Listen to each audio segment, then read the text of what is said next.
Hello बच्चों, कैसे हैं आप? मुझे उम्मीद है कि आप बड़े अच्छे होंगे, बेहतरीन ढंग से पढ़ रहे होंगे। मुझे विश्वास है कि आपकी तैयारी अब बिल्कुल अंतिम चरणों में है, तो बहुत अच्छी चल रही होगी।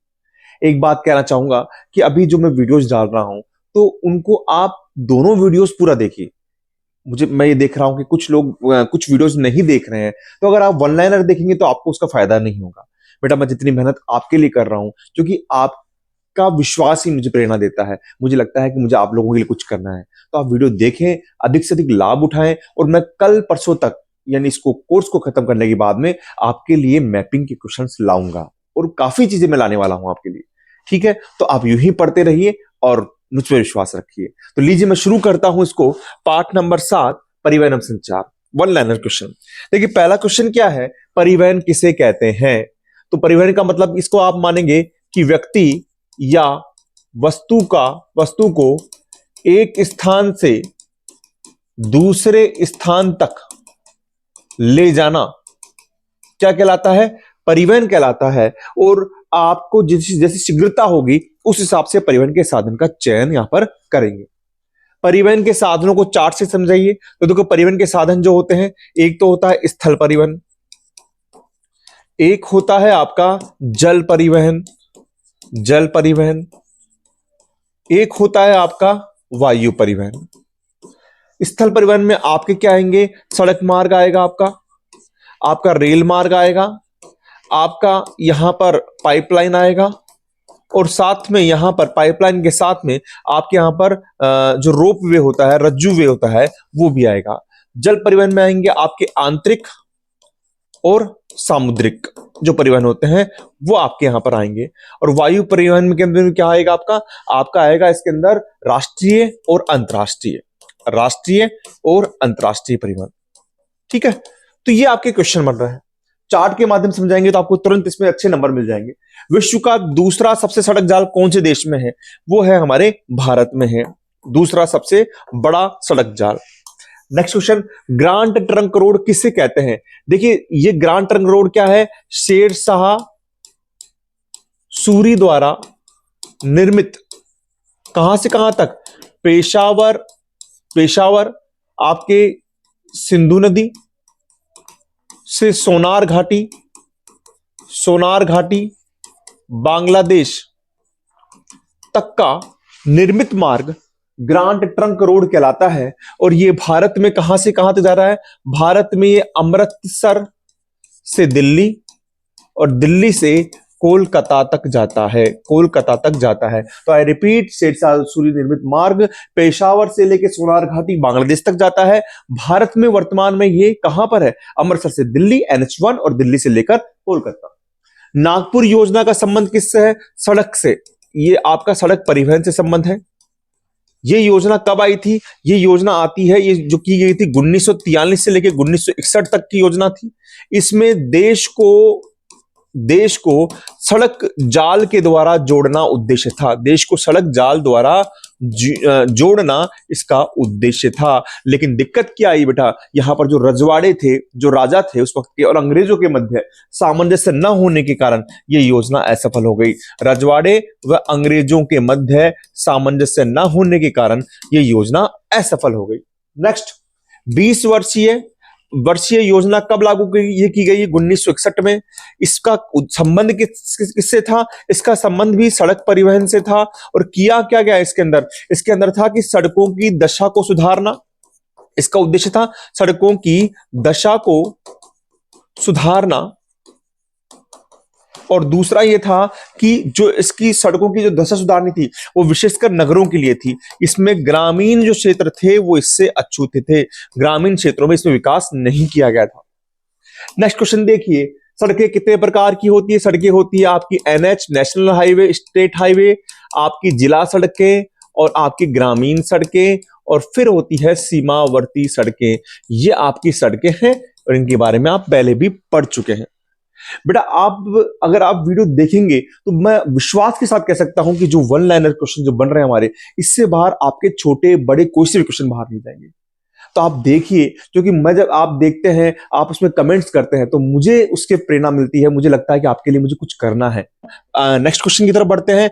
NHAI की फुल फॉर्म क्या है? इसकी फुल फॉर्म है भारतीय सॉरी, राष्ट्रीय भारतीय राजमार्ग प्राधिकरण, राजमार्ग प्राधिकरण है, और इसको बोलते हैं national highway authority of India. Full form बोलेंगे national highway authority of India, Hindi में होगी राष्ट्रीय भारतीय राजमार्ग प्राधिकरण। और इसकी स्थापना कब हुई है? इसकी स्थापना हुई है 1995 में। कब स्थापना हुई है? 1995 में हुई है। इसका मुख्यालय कहां पर है? इसका मुख्यालय है नई दिल्ली में है। एनएचआई की क्या कार्य है? इसका कार्य है जो राष्ट्रीय राजमार्ग है, आपके राष्ट्रीय राजमार्ग है, उनका रख रखाव करना, उनका रख रखाव करना, है ना, उनकी गुणवत्ता को सुधारना, उनकी गुणवत्ता को सुधारना, ये इसका कार्य है। राष्ट्रीय राजमार्ग किसे कहते हैं? वे राजमार्ग जो देश की राजधानी को, जो देश की राजधानी को, आपके राज्यों की राजधानी, राज्यों की राजधानी, बड़े नगर और बंदरगाहों से जोड़ता है, बंदरगाहों से जोड़ता है, उसे राष्ट्रीय राजमार्ग कहते हैं। जो देश की राजधानी दिल्ली को राज्य की राजधानियों से, बड़े बंदरगाहों से, रेलवे जंक्शन से जोड़ता है, उसे राष्ट्रीय राजमार्ग कहते हैं। कौन सा सड़क मार्ग कुल यातायात का 40% वहन करता है? यह आपका राष्ट्रीय राजमार्ग है, राष्ट्रीय राजमार्ग है जो इतनी सेवाएं देता है। नेक्स्ट, निम्न को सुमेलित कीजिए। सड़क का प्रकार है और ये कुल सड़क में लंबाई। राष्ट्रीय राजमार्ग है जो भारत की कुल सड़क की लंबाई का 2% है। राज्य राजमार्ग है, स्टेट हाईवे 4% है। जिला सड़कें 14 है और ग्रामीण सड़कें सबसे ज्यादा है, 80% वहन करती है। आपके कुल सड़क लंबाई का 80% है। नेक्स्ट, सीमांत सड़कें या सीमावर्ती सड़कें किसे कहती है? अंतरराष्ट्रीय, आप यूं लिख सकते हैं कि उत्तर व उत्तरी पूर्वी राज्यों में अंतरराष्ट्रीय सीमा के सहारे, अंतरराष्ट्रीय सीमा के सहारे बनी, सीमा के सहारे बनी सड़कें सीमावर्ती सड़कें कहलाती है, जो सामरिक महत्व रखती है, जो सामरिक महत्व रखती है। सीमावर्ती सड़कों का रखरखाव कौन करता है? बीआरओ करता है, सीमा सड़क संगठन करता है, सीमा सड़क संगठन करता है, जिसकी स्थापना हुई है 7 मई 1960 को। कब हुई है? 1960 को। राष्ट्रीय राजमार्ग का रखरखाव कौन करता है? अभी बात की थी हमने, इसकी करता है राष्ट्रीय भारतीय राजमार्ग प्राधिकरण, और फुल फॉर्म है NHAI, national highway authority of India. देश में जलमार्गों का रखरखाव कौन करता है? यह आंतरिक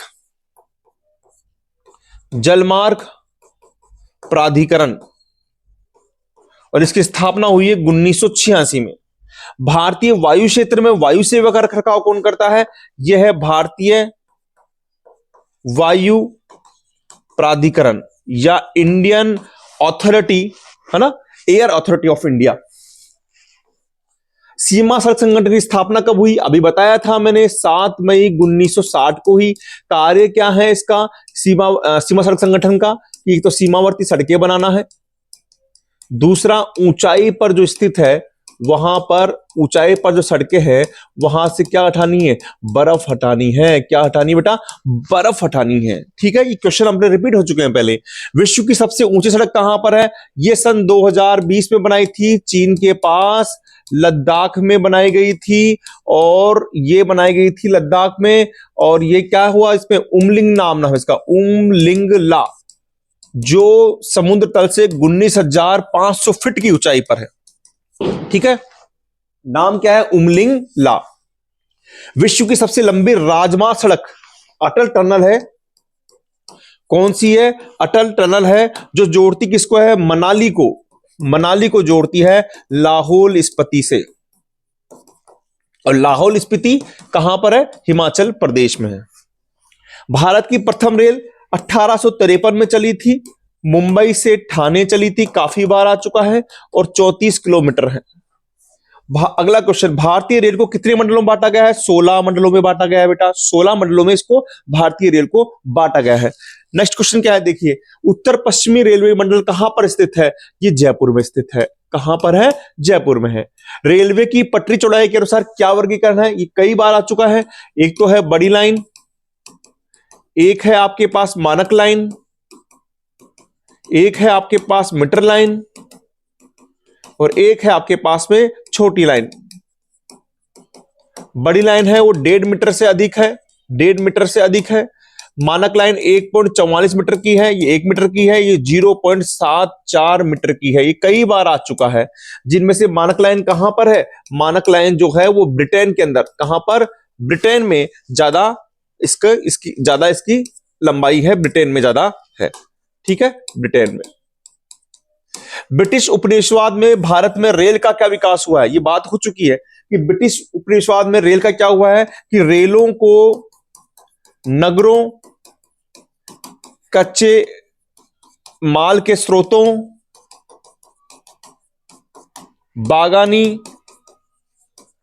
बागानी कृषि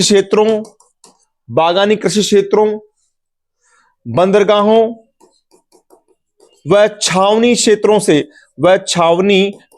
से जोड़ा गया है। छावनी क्षेत्रों से क्या कर रहा है? इसको जोड़ा गया है। और इसका मुख्य उद्देश्य क्या था इनका? ब्रिटिश उपनिवेशवाद का संसाधनों का दोहन करना था। ठीक है। और क्या किया इन्होंने? रेलों को नगरों से, कच्चे माल के स्रोतों से, बागानी कृषि क्षेत्रों से, बंदरगाहों से, छावनी क्षेत्रों से जोड़ा है। और मुख्य था इनका संसाधनों का दोहन करना। कोंकण रेलवे पर टिप्पणी कीजिए। 1998 में भारत के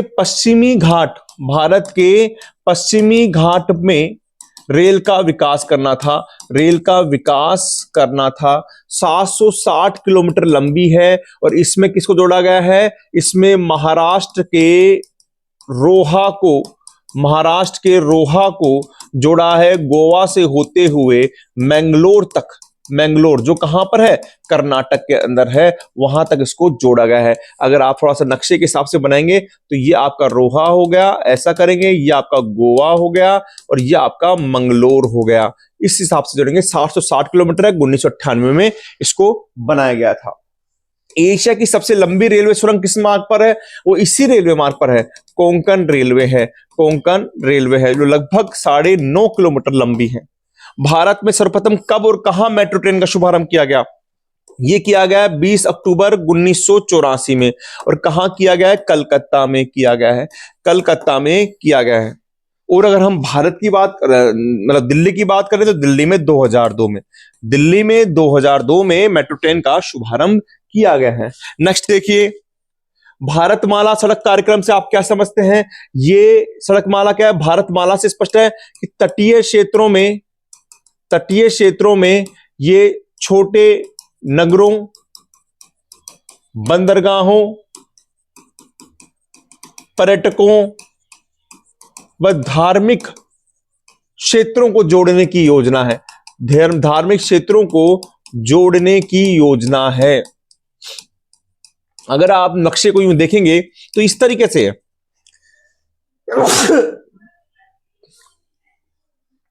अगर आप नक्शे को देखेंगे तो इस तरीके से यहां पर बनी हुई है। तो ये तटीय क्षेत्रों में जो नगर हैं, छोटे क्षेत्र हैं, बंदरगाह हैं, पर्यटक स्थल है, वो धार्मिक क्षेत्रों को जोड़ने की एक योजना है।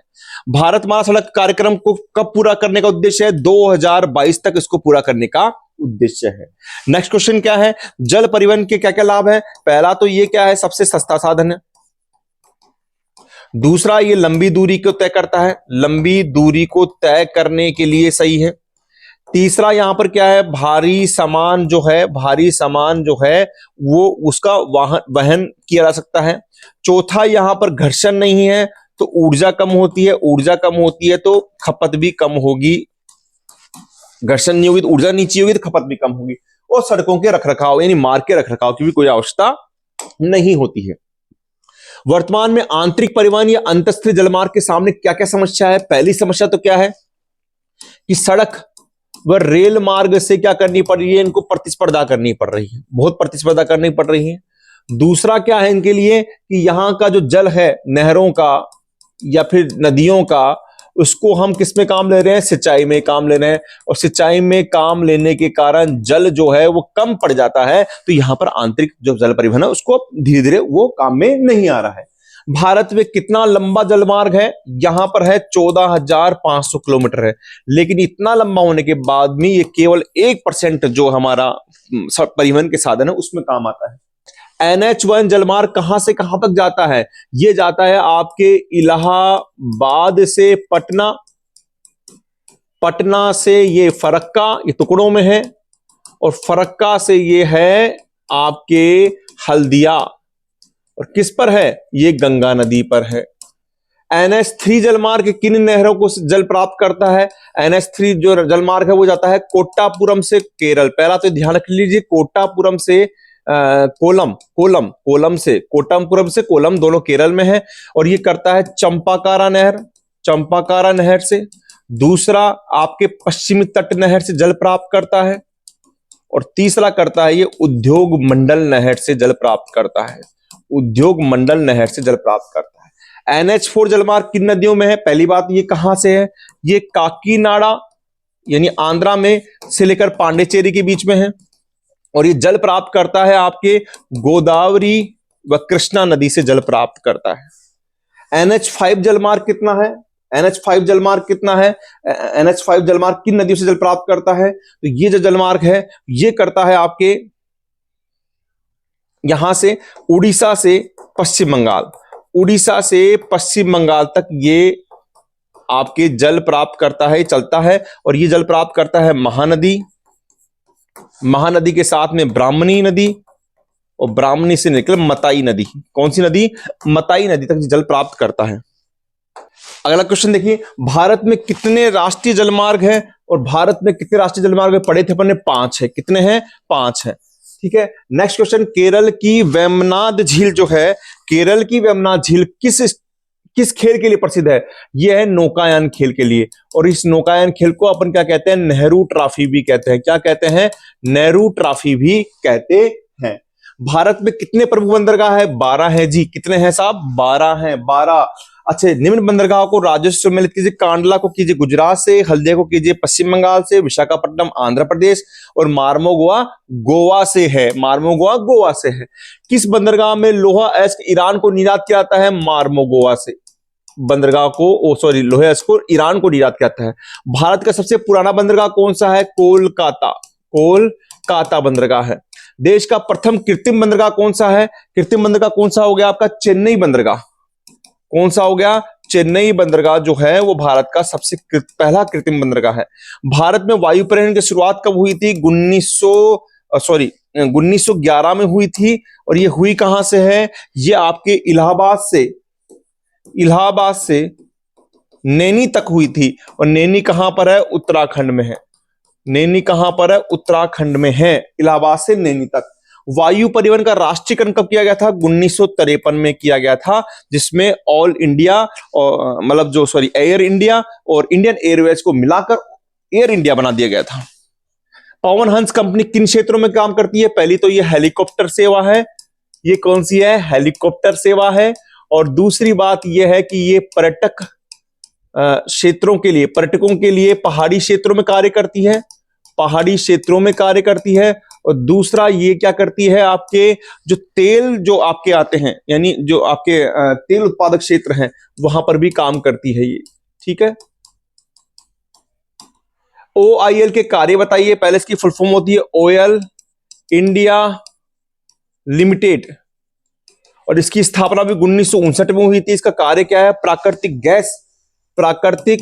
गैस व तेल का उसका उत्पादन करना, उसका परिवहन करना और उसका विपणन करना, ये इसका कार्य है। उत्पादन करना, परिवहन करना और उसको विपणन करना, ये काम है OIL का।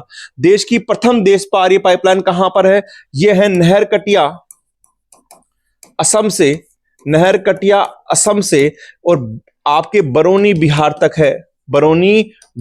तक है, और इसकी लंबाई है 1157 किलोमीटर है। कितनी लंबाई है? 1157 किलोमीटर है। नहरकटिया असम से, आई रिपीट, नहरकटिया असम से लेके बरौनी बिहार तक इसकी लंबाई है। निम्न पाइपलाइन को राज्य सम्मिलित कीजिए। सलाया कहां पर? गुजरात है, बरौनी बिहार है, कोयली भी गुजरात है, नुमालीगढ़ असम में है। नेक्स्ट क्वेश्चन, संचार किसे कहते हैं? इसका मतलब क्या होता है कि जब सूचनाओं को या फिर संदेशों को एक स्थान से दूसरे स्थान तक पहुंचाना संचार कहलाता है। और इसमें संचार को समय पर पहुंचाना पड़ता है, नहीं तो उसकी उपयोगिता नहीं रहती है। संचार के साधन कौन से हैं? पहला तो है व्यक्तिगत साधन है, और दूसरा है सार्वजनिक साधन है। सार्वजनिक साधन है। व्यक्तिगत साधन में क्या आ जाएगा, आपके पास इंटरनेट होगा, आपके पास में पत्र होगा, आपके पास में मोबाइल होगा। जबकि सार्वजनिक साधन में क्या होगा, रेडियो होगा, टीवी होगा, समाचार पत्र होंगे। व्यक्तिगत संचार के साधनों में सबसे प्रभावी कौन संचार का माध्यम है, इंटरनेट है जी।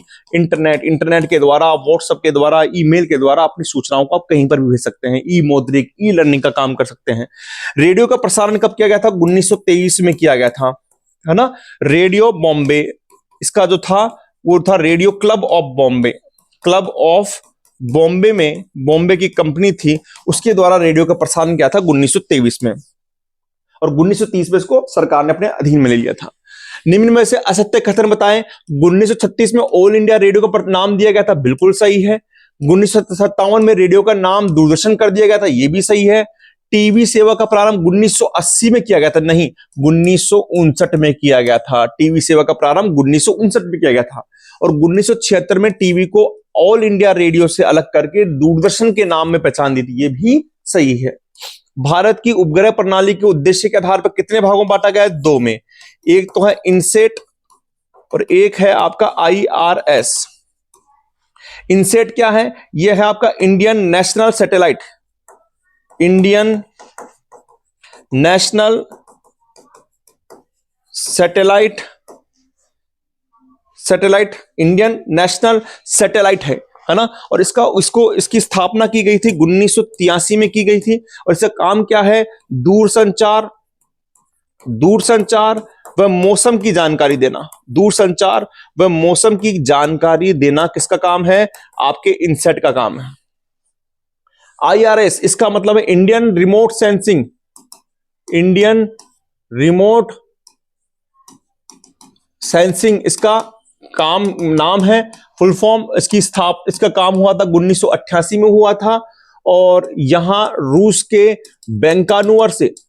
बैंकानूवर से इसका प्रक्षेपण किया गया था, और इसका काम है प्राकृतिक संसाधनों का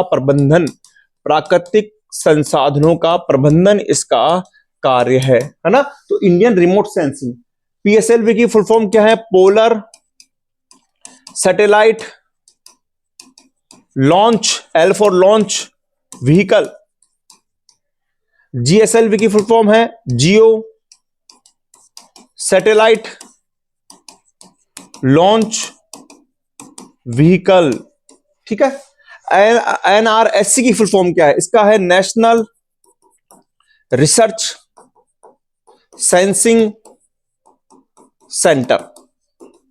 नेशनल रिसर्च सेंसिंग सेंटर, इसका मुख्यालय कहां पर है, हैदराबाद में।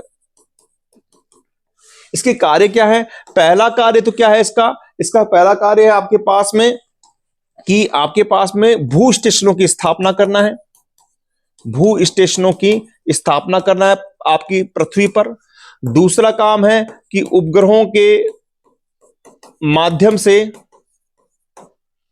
सूचनाओं को स्पेक्ट्रम के रूप में प्राप्त